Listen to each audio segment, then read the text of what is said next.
We willen een klim doen in de Himalaya's, weten zelden nog een appel. We prefereren papaya's, we rijden nu tot exotische planten voor vitamines. Zit er wel een wagen aan de baan uit de magazines. We zoeken het bijzondere en het extravagante. We vaak alleen maar over het extreme en het riante. Het is vooral een misperceptie, maar dat zien we niet zo snel. Want de meerderheid wil tijd met een Instagram model. Het is fake, gemanipuleerd voor meer bereik en bevestiging over het type leven dat ze leiden. Nou, we gaan er al in mee. We willen de nieuwste updates, de kers op de dorp, maar we geven niet om cupcakes.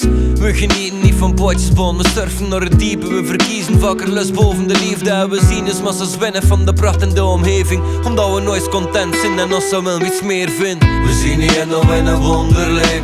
We minimaliseren alles zonder één. We zijn op zoek, maar dat deur ook gedoemd voor steeds verbied te gaan en alledags bijzonder één. Ja, we zien niet en dan in een wonderleen. We minimaliseren alles zonder één. We zijn op zoek, maar dat deur ook gedoemd voor steeds verbied te gaan en alledags bijzonder één.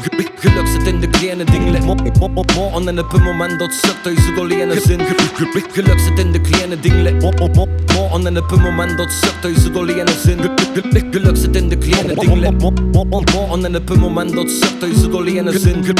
Geluk zit in de kleine dingen. En op een moment dat zit thuis het alleen zin. Er is weinig die je zoveel energie geeft. Lekker glimlacht is gratis, maar automatisch zet de diepe impact. De compliment kuddes verbieden van apathie. Een paar goeie maten die je rotsen in de brandingszin zijn echt zoveel meer waard. Een gelijk wufferproduct, zoveel meer waard dan het imaginaire construct dat dagelijks wordt voorgeschoteld. En aangekleed met vernuft, maar die zelden bieken dragen dan het diepe dragen. Gelukt zit hem in de kleine ding. Soms is het in minuscule, in de blik, in de zucht, in menselijke scrupulen. Maar we zien het als we dat springen. Dus willen we ons aan meer, maar een dag zonder zever, zonder zorgen, zonder zeer is echt goed waard. Dus concentreer hetgeen dat je hebt op het moment dat je het bezit. Sta soms stil uit respect voor wie je zit. Voel wat dat je al niet doet, dat voelt direct totdat het kleine kan leiden tot het allergrootste effect. We zien niet en dan in een wonderleen.